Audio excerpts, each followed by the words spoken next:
Hello, my fellow vampires! This is Mloentje, and welcome back to V Rising here in the Secrets of GloomRot. Yes, you see it correctly behind me. We've got our hands on, well, basically, our second 100%. And it was, I think, a minute ago. So I instantly started recording, making my intro, the second I got my hands on him. Let's check out what happened. So one of the first stops I do when I go out and check for V-Bloods and just a little bit of farming.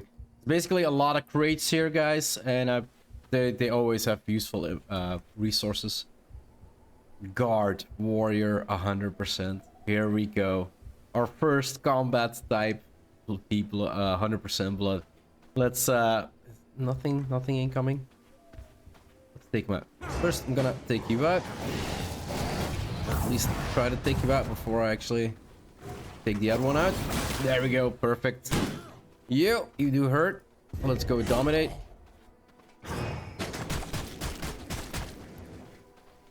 Okay. We've got an archer incoming. I'm gonna take care of her first. Let's go regular mode. Oh, she's heading back. Okay, that's good. And let's go dominate again. This takes a while, so we are gonna get a hit a couple times. There we go, got him. And let's send you home. Hell freaking yes, guys. Now, warrior is not usually the one that I actually take. As I said in the previous episode, I'd rather have the life leech one, but until we actually get that one, warrior is definitely... Like, increased physical power, some more melee damage, reduces cooldown on weapon skill so I can throw my weapon more or shoot more, reduces damage taken, definitely really useful. 25% increased damage when striking enemies at full health, so for an opening fight, it's definitely really good.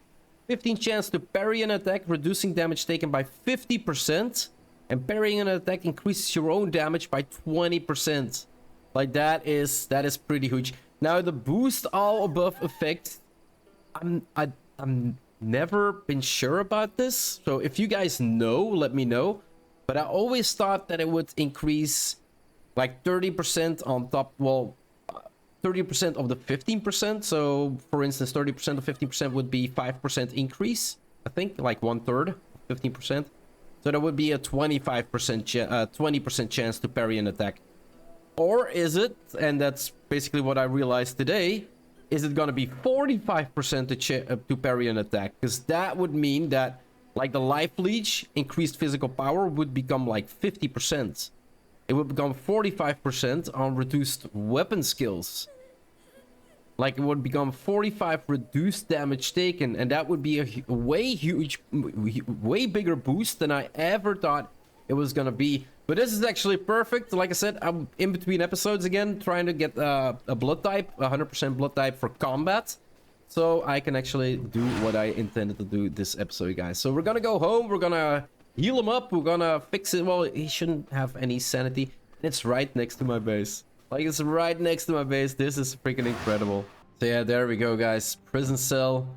Now we do need to heal him. Basically... What I usually do is for misery, so I'm gonna click this one twice, and I'm feeding him once to actually level him up. So before I actually drain blood, I make sure that feed prison. So that's in queue for the second one, right? And then I check out his misery, and this should actually fix it. And now we can actually press blood potion as the second in queue.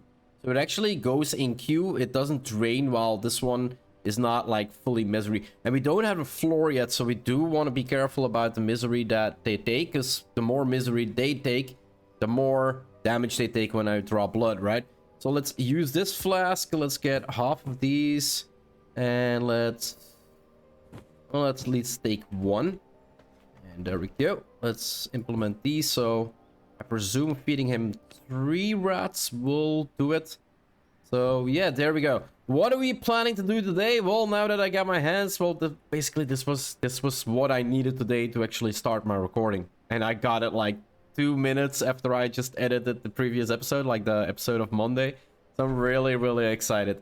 What are we gonna do today, guys? We're gonna beat up the last V-Blood that we kind of need to kill here in Dunley, and that is gonna be... Can I actually see him without equipping? I need to equip my weapon. Can't even see him. And that is gonna be Octavia the Militia Captain. He's got wide castle entrances, so pretty cool. Another thing they brought into the game. So castle gates can be placed at the entrance of a castle. Really, really cool. And then he's also got the Dawthorn Regalia. So the next piece of armor, as you know, I basically upgraded my entire armor set. So I'm at the max that I can get right now, 61. So if I actually want to make progression, I'm gonna need to, well, basically get better gear, right?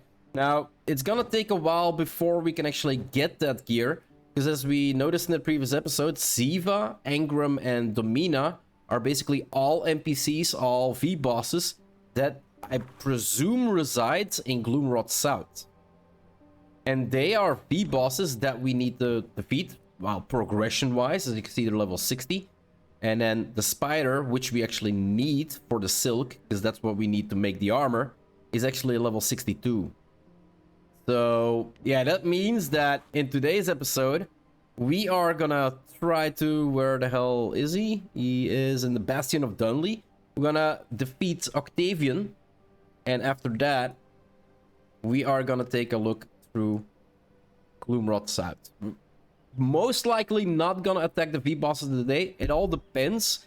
I just wanna like take my horse and ride around. And there's gonna be a bunch of new NPCs there as well. New like random mobs that can spawn there. I just wanna take a look at the scenery and like bask in the new glory of a new place.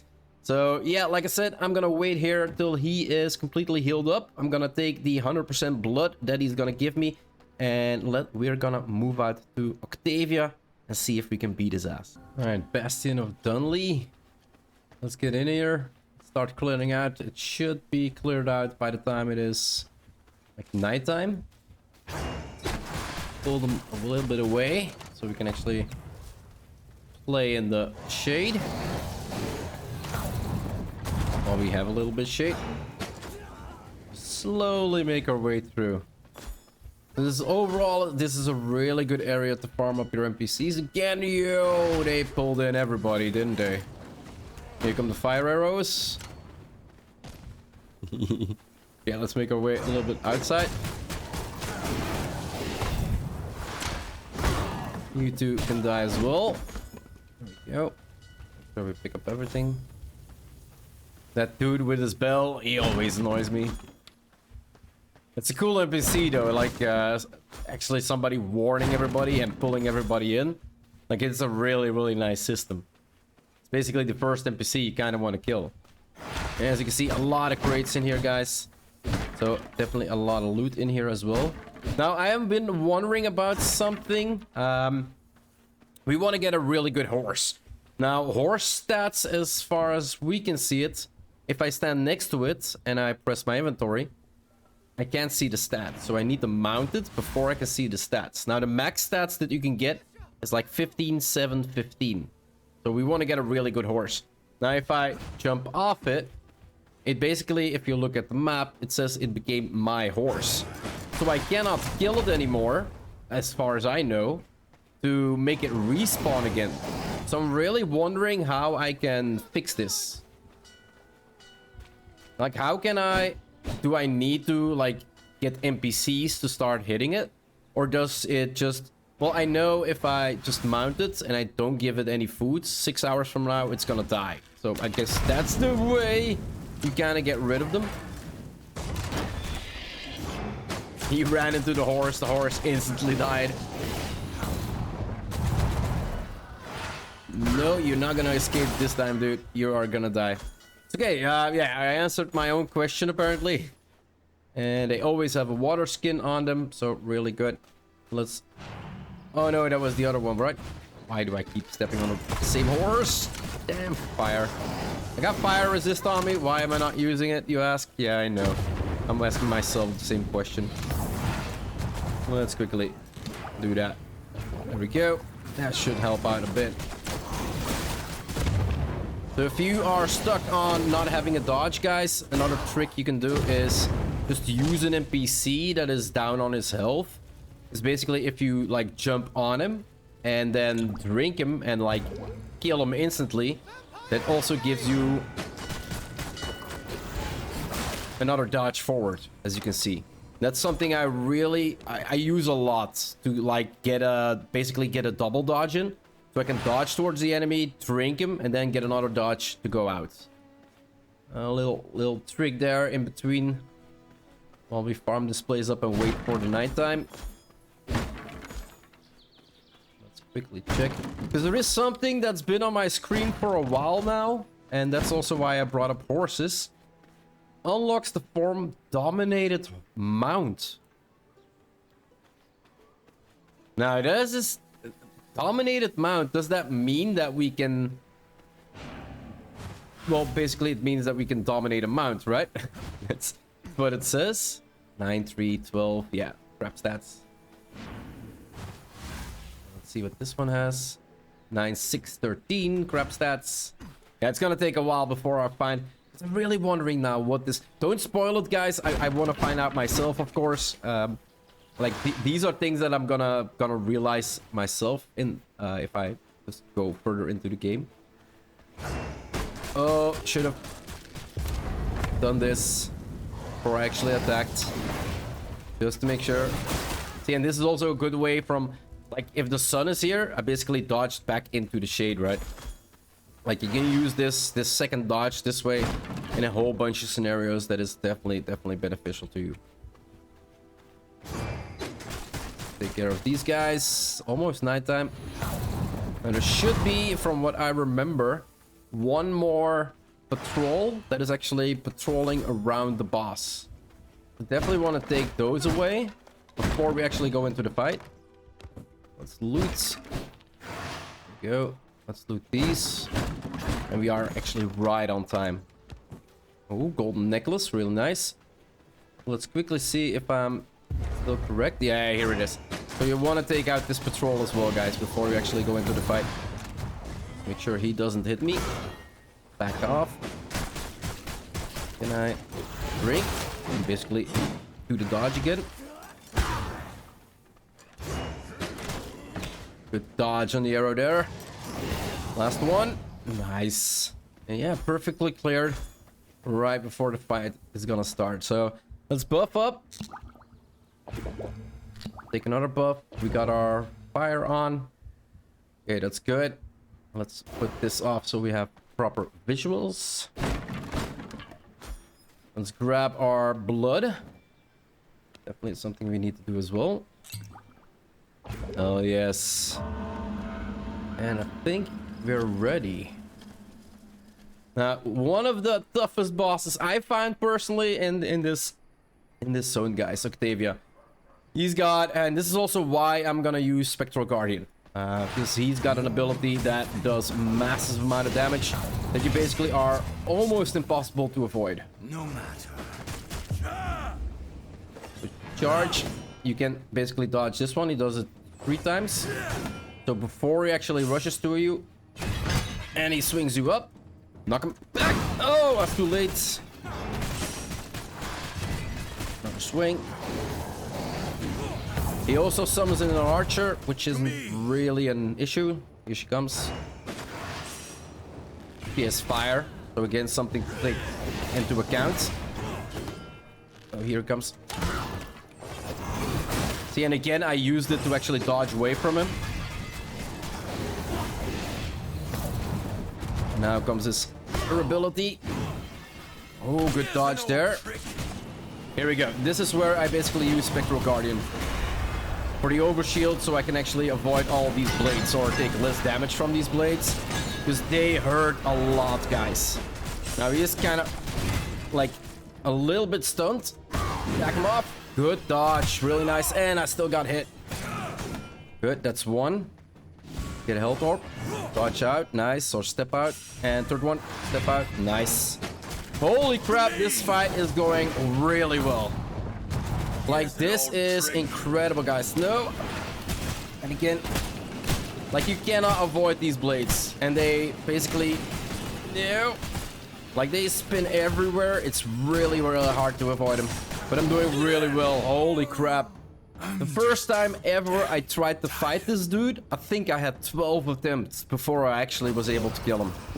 Like, it's because I know what he's doing that this fight becomes a whole lot more easy for me. and that I'm at the max power cap as well for my level. New knowledge Because acquired. previously, I don't think I had 100% blood. I was definitely not at my power cap that I could be. Like, I'm at the best, the top that I can get to actually beat him right now. And it became a whole lot more easy. Like, one of the tricks that I used to avoid those whirlwinds was basically just stand behind this door whenever he did it, and then just go back and then stand here. And he basically runs back in and just use these two corners to line of sight as tricks. That's what I used to use. Now, there is a trick. Well, not kind of a trick. There is a range in where you can fight him. And I'm not really sure if that is still the case, but I know at one point I actually beat him by running around this tent. Like, it's just staying close to the tent. The second you go here, he runs back. Like, you cannot be further away than this. You need to stay against this tent. You cannot be here because he runs away.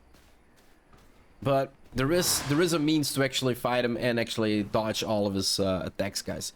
But yeah, like I said, this was way easier than I ever remembered it to be. We were maybe just way more prepared than we ever meant to be. And he gives us Raging Tempest, dash forward and bounce between nearby enemies, striking them for a total of 525 magic damage split across targets within the area over 3 seconds. Additionally, strikes all enemies in the area up to 4 times, dealing 40 magic damage and inflicts static. Afterwards, dash towards your aimed direction. Now, this is one that I used a lot in my previous Let's Play. Static, electrify your enemies for 5 seconds, causing physical damage dealt to them to trigger a shock, dealing 10% magic damage. And this one does a lot of damage, guys. Like, it does a lot of damage. So, let's see if we can find some targets to practice this on. Before I actually clear out this entire place, of course. I said I would. Like, there's so many goodies here. And it would be a waste to not take them, right? You can never have enough loot in the game. And open. Holy crap. I still can't believe I had such an easy fight. Like, I still can't believe it. There we go, with the perfect target. Do we have multiples here? Yeah. If I would do this, look at the amount of damage it does. And then, after you're done, you actually dash out of the area effect. Like, it is massive. This skill is one of the skills I use the most as an ultimate skill in my previous Let's Play. Like, it is just that good. It has a double dash, like a dash forwards to go towards your enemy. It basically has a huge AoE that does damage to everybody inside of it. And you can see, like, it killed all 3 of them. And it has a dash to make sure that you can dash away. And you can dash away in the direction that you're looking. So, yeah, really, really good that I have a Raging Tempest back. So if we take a look at our tailoring bench right now, Dawthorn chest guard, guys. So really, really nice. 2 set gear level by 1, a 4 set gear level by 1, so 2%. And you gotta see like 112 to a 138 max health. So definitely a really, really good boost. Like, it's 26 for this one. I don't know. It's around 40, 50 health that we can get, plus minus, from just equipping the gear. Like, holy crap. We're gonna lose the attack speed and gear attack speed though, and movement speed, but yeah, we get extra perks if we can actually upgrade these. But as you can see, we need pristine leather and silk. Pristine leather is not an issue, I think. No, thick leather. Pristine leather? Oh yeah, we can make pristine leather, but for that we need mutant grease. Again, something we're gonna need for the next zone that we're gonna check out in a second. And he also got us castle gates. So if we check out a building, we go to castle, wide castle entrance. So I presume these are 3 wide. Oh, they're 2 wide. Holy crap. That most of the entrances, like staircases, are 3 wide. Like almost all of them. If you find them around, they're almost all like they're 1 wide, but some are 2 wide. But if they're 1 wide, they're basically in a, you can see that, right? Like, it's not gonna work. I was thinking like, oh, if this is 3 wide, that would be incredible, because then I could make a proper entrance to my base over here. It's not gonna work. That's crappy. So yeah, I cannot set this up because simply it would trigger me constantly. And then we got castle gates. Let's quickly place one down though, so we can have a quick look into what it looks. And then we got castle gates. Oh, look at that. So we got... That looks incredible. That looks incredible, guys. Oh, I so find this. Oh, I know where we can use this. I know where we can use this. I wanna in the back or in the side here, guys. I wanna build a stable. This is perfect for an entrance for a stable to place my horses in. Hells yeah. Okay, yeah, nice, nice, nice. Now to break this down. Okay, so gate out, and then it just leaves the two pillars. Okay, that is pretty cool. Okay, okay, we found a use for it. Anyway, I'm gonna put some resources back, basically the bricks and the metal I just used to actually place them. Processed wood. As you can see, I also upgraded my chests a little bit. In my previous episode, I wasn't really a fan of these chests as they became way bigger, but had just one row more of inventory. And I always found that a little bit too little. But actually in this base, it kind of works out because I have enough room to set everything up, and basically with this amount of chests I basically have room for everything that I can loot. So that is definitely really cool. And there we go, guys. We defeated Octavian, got all of his stuff. We basically got our hands on the gates. We got our hands on, well, basically Raging Tempest, one of my favorite spells in the game. We got our hands on the Daughter Regalia that we can craft once we defeat this spider. But I gotta be honest, I'm actually, like I said, I was gonna record the exploration of GloomRot South. And right now I'm almost halfway through the exploration, and I'm already like 23 minutes in of footage. And if I need to include that in today's episode, it's gonna be way, way too long. So the next episode is gonna be probably a pretty lengthy one, but it's gonna be my complete exploration on, well, every encampment that we can find, the new mutants that we can find. It's looking freaking incredible, guys. The enemy types that are in there, they're amazing. The abilities they have, the combat. Like, we're gonna take a look at, well, most, like, not everything. I even came across like 2 or 3 V-bosses already. So yeah, I'm pretty excited to start recording again, or continue recording my exploration. But for this episode, I'm gonna wrap it up here. If you want to see more of my quest progression, my journal, I keep calling it quest progression, my journal progression, or my let's play here in V Rising Secrets of GloomRot, or any other game I might play on my channel, guys, just hit that subscribe button. It would always help out a lot. I do hope you enjoyed this episode, and I'll see you in the next one. Bye-bye.